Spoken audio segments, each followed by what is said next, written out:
Quality और consistent performance के लिए सिर्फ सिल्वर पंप्स एंड मोटर्स, नाम याद रखना।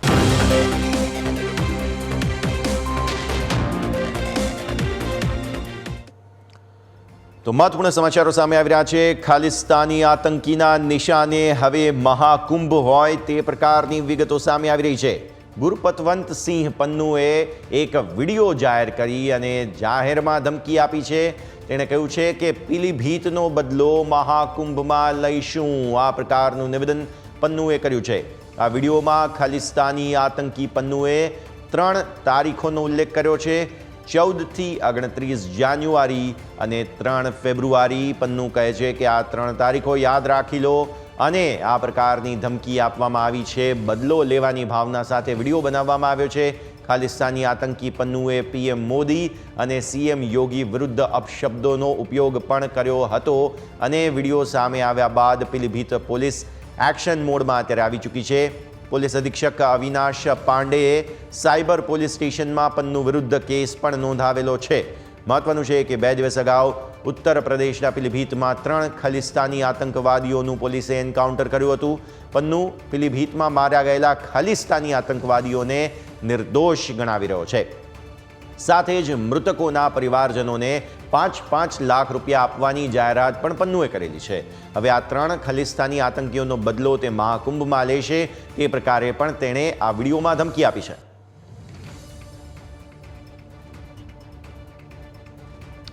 તો આ સમગ્ર મામલો શું છે તમને સમજાવીએ।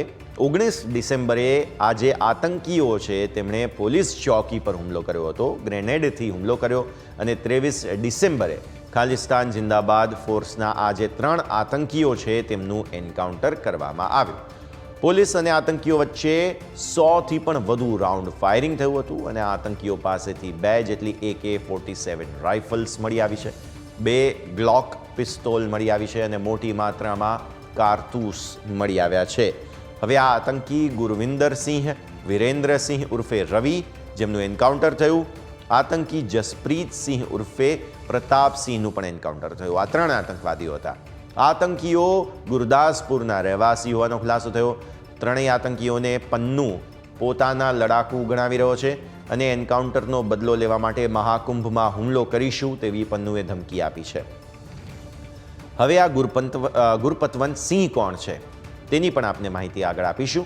ગુરપતવંત સિંહ પન્નુ, આ પન્નુનો પરિવાર પંજાબના ખાનકોટનો રહેવાસી છે। 1990માં પંજાબ યુનિવર્સિટીમાંથી કાયદાનો અભ્યાસ પન્નુએ કર્યો। કોલેજમાં વિદ્યાર્થી રાજકારણમાં પન્નુ સક્રિય હતો। 1991-92માં પંજાબ છોડીને તે અમેરિકા જતો રહ્યો। 2014 સુધી તે ન્યૂયોર્કમાં વોલ સ્ટ્રીટ પર સિસ્ટમ એનાલિસ્ટ તરીકે તે કામ કરતો હતો, એટલે કે ત્યાંની શેરબજારના ટેકનિશિયન તરીકે। પન્નુ પાસે કેનેડા અને અમેરિકા બંનેની નાગરિકતા છે અને શીખ ફોર જસ્ટિસ નામથી પન્નુ સંસ્થા ચલાવે છે। 2019માં ભારત સરકારે SFJ પર આ પ્રતિબંધ મૂકી દીધો હતો, જે પન્નુની સંસ્થા છે। 2020માં અલગતાવાદને પ્રોત્સાહન આપવાનો આરોપ મૂકવામાં આવ્યો છે આ સંસ્થા પર અને પંજાબી શીખ યુવાનોને હથિયાર ઉઠાવવા માટે પન્નુ પ્રોત્સાહિત કરે છે। ભારતમાં આતંકી હુમલા કરવાની પણ પન્નુ સતત ધમકીઓ આપતો રહે છે। ત્યારે કેન્દ્ર સરકારે 1 જુલાઈ 2020ના રોજ આતંકવાદી પન્નુને જાહેર કરેલો છે।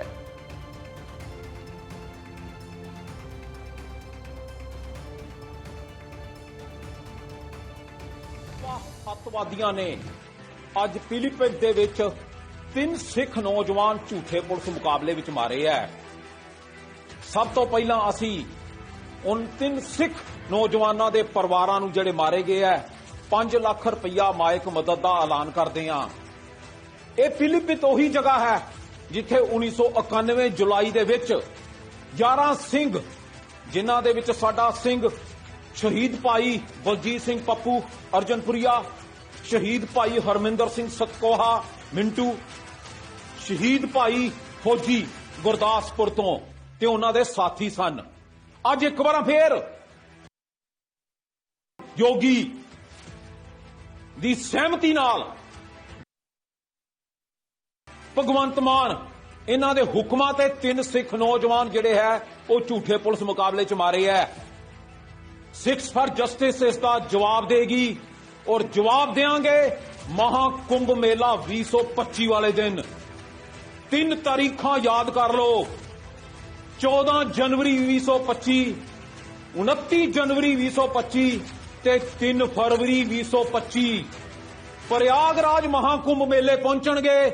ਇਸ ਦਾ ਜਵਾਬ ਦਿੱਤਾ ਜਾਏਗਾ, ਜੜਾਂ ਤੋਂ ਹਿਲਾ ਕੇ ਰੱਖ ਦਿੱਤਾ ਜਾਏਗਾ ਇਸ ਹਿੰਦੂਤਵਾ, ਇਸ ਅੱਤਵਾਦੀ ਹਿੰਦੂਤਵਾ ਨੂੰ। ਔਰ ਯਾਦ ਰੱਖੋ, ਇਹ ਮਹਾਕੁੰਭ 2025 ਇਸ ਹਿੰਦੂਤਵਾ ਅੱਤਵਾਦੀਆਂ ਦਾ ਆਖਰੀ ਮਹਾਕੁੰਭ ਕਰ ਦਿਆਂਗੇ। ਮਸਲਾ ਕੇਸਰੀ ਤੇ ਖਾਕੀ ਦੇ ਵਿੱਚ ਲੜਾਈ ਦਾ ਹੈ, ਮਸਲਾ ਖੰਡੇ ਤੇ ਤਿਰੰਗੇ ਵਿੱਚ ਲੜਾਈ ਦਾ ਹੈ, ਮਸਲਾ ਪੰਜਾਬ ਨੂੰ ਭਾਰਤ ਦੇ ਕਬਜ਼ੇ ਚੋਂ ਆਜ਼ਾਦੀ ਦਾ ਹੈ। ਸੰਘਰਸ਼ 1984 ਦਾ ਚੱਲਦਾ ਪਿਆ ਹੈ। ਝੂਠੇ ਪੁਲਿਸ ਮੁਕਾਬਲੇ ਲਗਾਤਾਰ ਜਾਰੀ ਹੈ। ਪਹਿਲਾਂ ਸਿੱਖ ਸੰਘਰਸ਼ ਵਿੱਚ ਖਾੜਕੂ ਬਣਾ ਕੇ, ਅੱਜ ਗੈਂਗਸਟਰ ਬਣਾ ਕੇ, ਫਿਰ ਸ਼ੰਭੂ ਬਾਰਡਰ ਤੇ ਕਿਸਾਨ ਬਣਾ ਕੇ। ਇਸ ਦਾ ਹੱਲ ਹੈ ਖਾਲਿਸਤਾਨ, ਇਸ ਦਾ ਹੱਲ ਹੈ ਪੰਜਾਬ ਦੀ ਆਜ਼ਾਦੀ। ਤੇ ਇਹ ਮਹਾਕੁੰਭ ਮੇਲਾ 2025 ਸਿੱਖਸ ਫਾਰ ਜਸਟਿਸ ਖਾਲਿਸਤਾਨ ਦੇ ਝੰਡਿਆਂ ਦੇ ਨਾਲ ਜਵਾਬ ਦੇਗੀ ਇਸ ਹਿੰਦੂ ਅੱਤਵਾਦ ਨੂੰ ਜੜ੍ਹਾਂ ਤੋਂ ਉਖਾੜ ਕੇ। 3 ਤਰੀਕਾਂ ਯਾਦ ਰੱਖੋ, 14 ਜਨਵਰੀ, 29 ਜਨਵਰੀ, 3 ਫਰਵਰੀ। ਇਸ હિન્દુ ਅੱਤਵਾਦ ਦਾ જડા તો ઉખાડ કે રખ દેંગે। તો જે રીતે આ વિડીયોમાં ધમકી આપવામાં આવી છે તેને લઈને આગળ પણ ચર્ચા આપણે યથાવત રાખીશું, સમાચારો યથાવત રાખીશું એક નાનકડા વિરામ બાદ।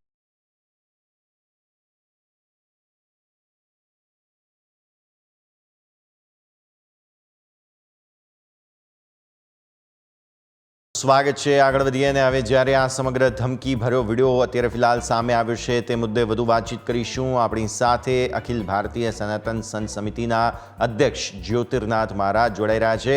જ્યોતિર્નાથજી, સ્વાગત છે આપનું સૌથી પહેલાં તો। અને સૌથી પહેલી મહત્વપૂર્ણ આપણે વાતચીત ત્યાંથી શરૂ કરવી જોઈએ કે જે રીતે આ ધમકી ભર્યો વિડીયો સામે આવ્યો છે અને વારંવાર આતંકવાદી જે પન્નું છે તે આ પ્રકારની ધમકીઓ આપતો રહે છે, કુંભને લઈને આવી ધમકી આપવામાં આવી। જ્યોતિર્નાથજી, ખરેખર આ દુઃખદ ઘટના છે। બેસિકલી આપણે જ્યારે વાત કરતા હોઈએ ત્યારે સમાજમાં ક્યાંય આપણે શીખ ધર્મને અલગ ગણ્યો નથી, પણ શીખ ધર્મના લોકો પણ એમને માનતા નથી આ ખાલિસ્તાની ઉગ્રવાદીઓ છે। આપણને આતંકવાદી કહે છે પણ એ લોકો જ આતંકવાદી છે। અને બીજા નંબરની અંદર આ જે જગ્યાએ બેસીને ધમકી આપે છે તે કેનેડા છે। આ ટ્રુડોની હંમેશા દોરી સંચારથી એ લોકો ફૂલ્યા ફાલ્યા છે। ખરેખર તમે જાણો કે આ ખાલિસ્તાની પ્રવૃત્તિઓ પહેલા પણ એક વખત બહુ વખત ફાલવાની કોશિશ થઈ હતી ને આપણે ત્યાંથી કડક હાથે કાર્યવાહી થઈ અને આ ફરી જરૂર છે, હવે જાગવાની જરૂર છે। આપણે તો ચુસ્ત બંદોબસ્ત છે અને વધારે પડતો બંદોબસ્ત થશે એવું પણ મને ખબર છે। સરકાર તરફથી પૂર્ણ તકેદારીઓ લેવાઈ રહી છે, પણ છતાં બી હું એમ કહું કે સચેત રહેવાની જરૂર છે। અને આવા લોકો જે મુફલીસગીરી કરે છે કાયમ માટે આપણા દેશમાં કોઈ પણ વાત હોય તો ત્યારે એ લોકો ખોટી રીતે વાતને બીજા રસ્તે લઈ જાય છે અને કોઈ પણ તહેવાર હોય ત્યારે ધમકીઓ આપી અને ખરેખર આપણી મૌલિકતા પર તરાપ કરે છે, તેની પર એક્શન લેવા જોઈએ। ઇન્ટરનેશનલ લેવલે જરૂર પડે તો પણ એક્શન લેવા આવવા જોઈએ, કારણ કે યુએનઓ સિક્યુરિટી ઝોનને પણ આ જાણ કરવી જોઈએ, કારણ કે આ વારંવાર થતી પ્રક્રિયા છે।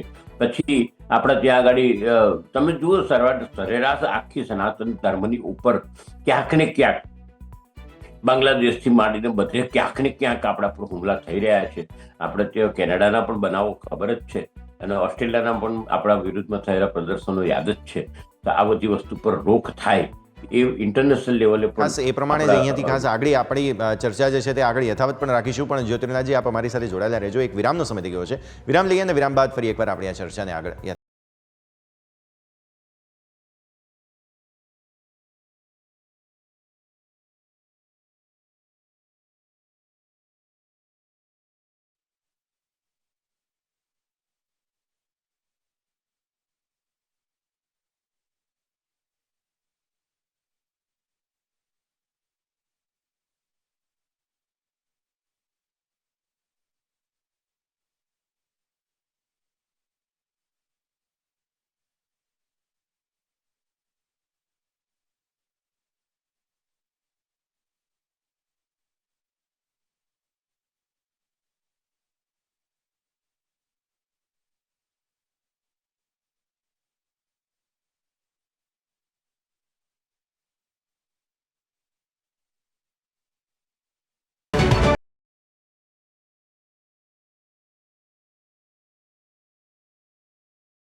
વિરામત આપનું સ્વાગત છે. આતંકી પન્નુએ જે ધમકી આપી છે મહાકુંભ પર, તેની નજર છે, તેનો ડોળો છે, ત્યારે આ મુદ્દે વધુ વાતચીત કરી રહ્યા છીએ.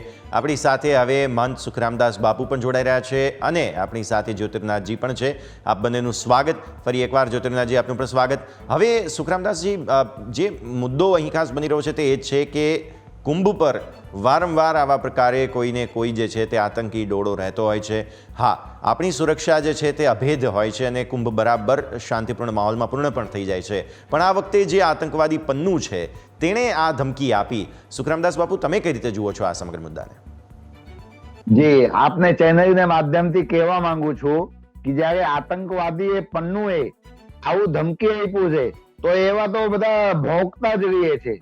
જ્યારે અમારા મોદી સાહેબ અને યોગીજીની નિગરાનીની અંદર મહાકુંભ યોજાઈ રહ્યું છે, એમાં એક વાળ વાંકો ન કરી શકે આવા તો કેટલાઓ આતંકવાદીઓને જબડા તોડ જવાબ અમારા યોગી સરકારે આપી છે. યોગીજી જ્યાં સુધી તક ઉત્તર પ્રદેશની અંદર શાસનમાં છે ત્યાં સુધી તક આતંકવાદીઓ કુંભની અંદર ફરકી ના શકે. કારણ કે જ્યારે ધર્મગુરુઓના એક જમાવડા થઈ રહ્યું છે મહાકુંભ મેળા, જ્યાં 40 થી 50 કરોડ પદવિજ્ઞ થવાની છે અને દેશ વિદેશની અંદરથી સાધુ સંતો ત્યાં આવવાના છે, ત્યારે કુંભની અંદર કોઈ પણ પ્રકારની ઘટના ઘટવા નહીં દે. અમારા યોગીજીએ એક પગે ખડે છે. આજે 6 મહિનાથી કુંભની અંદર અને 2 મહિનાથી કુંભમાં સાધુ સંતો આવ્યા છે. તો જ્યાં સાધુ સંતો હોય ત્યાં અદ્ભુત શક્તિઓ હોય, એટલે આવા આતંકવાદીઓ કુંભની અંદર કઈ ન કરી શકે, ફક્ત ને ફક્ત બફાટ કરી શકે, બીજું કઈ ના કરી શકે. જ્યોતિર્નાથજી, હવે આપણે સમજવાની જરૂર એ છે કે જ્યારે 3 તારીખો તેમણે જે પન્નુએ ખાસ ધમકી આપેલી છે તે શાહી સ્નાનની તારીખો છે. એટલે એ શાહી સ્નાન અને એવી મોટી ઇવેન્ટ હોય તેને જ તે ટાર્ગેટ કરવાની કોશિશ કરી રહ્યો છે. અને આવી સ્થિતિમાં જ્યારે આવી ધમકીઓ મળતી હોય તો સ્વાભાવિક છે કે સૌથી પહેલાં તો પોલીસે એક્શન લેવું ખાસ જરૂરી. એટલે જે જગ્યાએ જે 3 આતંકવાદીઓનું એન્કાઉન્ટર થયું હતું એ પીલીભીતમાં ખાસ પહેલાં તો પોલીસે સંજ્ઞાન લીધું છે, એના વિરુદ્ધ ફરિયાદ નોંધી છે. પણ જેમ તમે કહી રહ્યા હતા કે કેનેડા જ્યાં સુધી આ મુદ્દે ભારતને સાથ નથી આપતું અને આમ પણ સંબંધો વણસેલા છે, ત્યાં સુધી કદાચ પન્નુ જે છે તે આવી જ રીતે બફાટ કરતો રહેશે. જ્યોતિર્નાથજી. હા, એની ઇફેક્ટ નહીં થાય, હું એગ્રી છું. અને આપણે ત્યાં આગળ કડક રાહે કાર્યવાહી કરવાની વ્યવસ્થાઓ પણ ઊભી કરી દીધેલી છે. પણ તમે જે કીધું, હું જે કહું છું કે ઇન્ટરનેશનલ લેવલની જ્યારે વાત કરે તો ઇન્ટરનેશનલ લેવલે જ્યાં સુધી આપણને કેનેડાથી સપોર્ટ ન મળે ત્યાં સુધી આપણે ઘણી જગ્યાએ આ બફાટની સામે લાચાર છે. લાચાર છે મીન્સ કે ખાલી એમને સાંભળવાના છે, બાકી અહીંયા કઈ વાળ ન ઉખાડી શકીએ તો હું છાડે ઠોકીને કહું છું. કારણ કે સંતોનો મેળાવડો છે ને એક વ્યવસ્થા છે આખી. આજથી વર્ષોથી અમે જો જોઈએ છે આટલા કુંભ થયા છે. પહેલા બી કુંભમાં તમે હરિદ્વારના કુંભમાં કે નાસિકના કુંભમાં પણ ધમકી આવી હતી, પણ એની કોઈ અસર થાય નહીં ને ગાફેલ પણ નહીં રહેવું. સાવચેત ચેત તો નર સદા સુખી, સાવચેત રહેવું જરૂરી છે સમાજ. જે લેવલ છે આપણું ડાઉન થઈ જાય છે અને તે લેવલ પર હું એમ કહું છું કે બહુ જ એક્ટિવ રહેવાની જરૂર છે.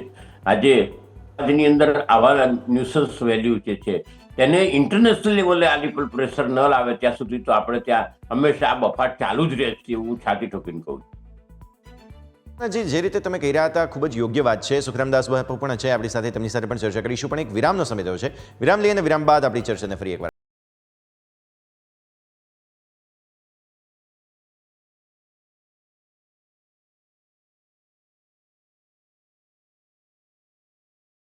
આપનું સ્વાગત છે. આતંકી પન્નુએ જે રીતે ભારતીય મહાકુંભ પર આતંકી ડોળો લગાવ્યો છે તેને લઈને ચર્ચા કરી રહ્યા છે. આપણી સાથે સુખરામદાસ બાપુ અને જ્યોતિર્નાથજી મહારાજ જોડાયેલા છે. વિરામ બાદ આપ બંનેનું સ્વાગત. સુખરામદાસ બાપુ, જે રીતે આ સમગ્ર ધમકી આપી અને ખાસ એક રીતે કહો કે લોકોને ડરાવવાની કોશિશ જે છે, તમે શરૂઆતમાં તમારા પહેલા જવાબમાં એ જ સમજાવ્યું, આ જે કોશિશ છે સ્વાભાવિક તે પન્નુની નાકામ થશે. પરંતુ આ પ્રકારની ધમકીથી શું કોઈ લોકો જે મહાકુંભનું જે છે તે ખાસ મુલાકાત લઈ અને પુણ્યનું ભાથું બાંધવાની કોશિશ કરવાના છે, તેમણે કોઈએ ડરવું જોઈએ?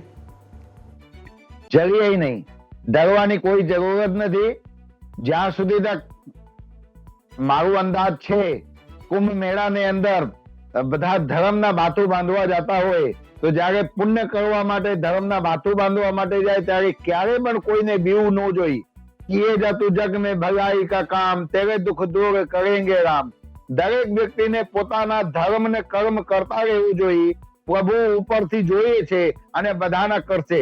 અને જે પન્નુ એ આતંકવાદી એ સસ્તી પ્રસિદ્ધિ પ્રાપ્ત કરવા માટેના આ જે ષડયંત્ર રચ્યા છે એમને અમારા યોગીજી જબડા તોડ જવાબ આપવાના છે અને આ જે પન્નુ છે એને પણ ઠાર મારવામાં આવશે જ્યારે એમને ખબર છે પૂરા વિશ્વની અંદર ભારત દેશના નામ જ્યારે પૂરા વિશ્વની અંદર ગુંજતું થયું છે અને યોગીજી મોદીજીની સરકારમાં યોગીજી કે ની નિરીક્ષણમાં જ્યારે મહાકુંભ યોજાઈ રહ્યું છે ત્યારે આ સસ્તી લોક પ્રસિદ્ધિ પ્રાપ્ત કરવા માટેના આવા આ બયાન પાસે આતંકવાદીએ પણ આ કુંભ પતે પછી જોજો આ આતંકવાદીના નામો નિશાન નહીં રહેવા દે યોગીજી જ્યાં સુધી તક રાજ કરશે ત્યાં સુધી કોઈ પણ આતંકવાદીની ધમકી સહન કરશે નહીં. એના તમારા સામે પ્રત્યક્ષ સબૂત પણ છે. જે પણ યોગીજીને આવી રીતના ધાક ધમકી આપ્યા છે ને એમને ગોતીને ઠાર કરવામાં આવ્યા છે. એટલે ભારત દેશના તમામ નાગરિકોને અમે ધર્મગુરુ હોવાને નાતે બધાને કહીએ છીએ કે તમારે જરીએ ડરવાની જરૂર નથી. તમે બધા કુંભમાં આવો અને તમે તમારા પુણ્યના ભાથું બાંધો અને આપણી રક્ષા કરવા માટે યોગી મોદીજી એક પગે ખડા છે એટલે જરીએ કોઈને બીવાની જરૂર નથી. જ્યોતિર્નાથજી, એક મુદ્દો સ્પષ્ટ છે હવે અહીંયાથી ખાસ આ ધાક ધમકી આપવાની પેટર્ન જે છે એ પન્નુની હાલની નથી. આ પહેલાં પણ તમે એના વિડીયો જોયા હોય અથવા તો એની કોઈ પણ માહિતી પ્રાપ્ત કરી હોય તો એક વાત સ્પષ્ટ છે તે હંમેશા જે છે તે સેન્સેશનલિઝમ જેને આપણે કહીએ કે લોકોને ખાલી માત્ર ડરાવવા ધમકાવવાનું કામ કરે છે, તેનાથી કંઈ ખાસ મોટી જેને કહેવાય કે એવી કોઈ ઇમ્પેક્ટ આપણને પડતી નથી. અને આવી સ્થિતિમાં જે છેલ્લે આ 3 આતંકીઓએ પોલીસ ચોકી પર હુમલો કર્યો હતો એ 3 આતંકીઓને ઠાર કર્યા બાદ હવે થોડો વધારે છંછેડાયો હોય તેવું કદાચ અત્યારે લાગી રહ્યું છે. જ્યોતિર્નાથજી, એવું નથી. મૂળભૂત તમે જુઓ કે ઘણા વખતથી ક્યાંક ને ક્યાંક ભારતની અંદર એ લોકોએ જેટલા પ્રયત્ન કર્યા પોલીસ ચોકી પર હુમલો કરનાર તે પહેલા પણ 2-3 જગ્યાએ એ લોકો ઠાર મરાયા અને ઇવન કેનેડામાં પણ એમના સાથીઓની કે એમની આખી ગેંગની જે મૂળ પદ્ધતિ હતી તેની પર હુમલો થયો અને 2-4 જણ એમના શોટ ડેડ, એટલે કે એમને ક્યાંક ને ક્યાંક કોણ મારી ગયો હજુ ભેદ વર્ણપ્યો છે. એટલે આવું વસ્તુઓ થતું હોય છે અને થાય છે, એનાથી આ લોકો વધારે છંછેડાય છે. પણ આ એક વસ્તુ છે કે આ જે એમની પદ્ધતિ એવી છે મોરસ ઓપરેન્ડિસ, મૂળભૂત તમે જુઓ તો ક્રિએટ અ થ્રેટનિંગ, એટલે કે લોકોમાં ભય ઊભો કરવો અને ભય ઊભો કરીને મૂળભૂત જે લોકોની વાતો છે તેની પર હુમલો કરવો. કીધું કે ભય ઊભો કરે એટલે કેટલાક લોકો એમ કે યાર હવે આપણે કેવી જવાનું, આપણને લોચો થાય. મૂળભૂત જે કાર્યક્રમો હોય કે ધાર્મિકતા હોય તેની પર ક્યાંક હુમલો કરવાની આ કોશિશ છે. પણ આ નિરર્થક વાત છે ને પેલું કે ના મર્દાનગીની વાતો છે, દૂર બેસીને વાત કરવી. તમે ખરેખર જો મર્દાનગી હોય તો આવો ને એ ભારતમાં આવીને તમે એક જગ્યા કંઈક હરકડું તો કરીશું. હવે બેઠા છે ભારતના સંતો બી નમાલા નથી, કારણ કે અમે તો શસ્ત્ર અને શાસ્ત્ર સાથે લઈને ચાલનાર લોકો છે. અમને જે આવડે છે તે તો અમે વાપરીશું. મૂળભૂત વાત એવી છે કે તમારી ધમકીઓથી ભારતની પ્રજાને કોઈ અસર થવાની નથી, કારણ કે આ તો 146 કરોડની જનતાનો પ્રજાનો દેશ છે અને તેની એકતા જ બહુ મોટી વાત છે. પણ વાત અહીંથી ખાસ આવતી જોવા મળી રહી છે. એક નાનકડા વિરામનો સમય થયો છે. આ બંનેને ખાસ હું ફરી એકવાર અરજી કરીશ કે અમારી સાથે જોડાયેલા રહો. અને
બ્રેક બાદ આપનું સ્વાગત છે. તો જે રીતે આતંકી પન્નુએ ખાસ ભારતીય જે સંત સમાજ છે અને સાથે સાથે જે નાગરિકો છે તે બધાને ધમકી આપી છે અને મહાકુંભમાં ખાસ તે હુમલો કરશે કોઈ પણ રીતે તેને લઈને તેણે ધમકી આપી છે. તેને લઈને આપણે અત્યારે ખાસ વાતચીત કરી રહ્યા હતા. જ્યોતિર્નાથજી અને સુખરામદાસ બાપુ, આપ અમારી સાથે જોડાયા અને આ સમગ્ર ચર્ચામાં ભાગ લીધો. આપ બંનેનો ખૂબ ખૂબ આભાર.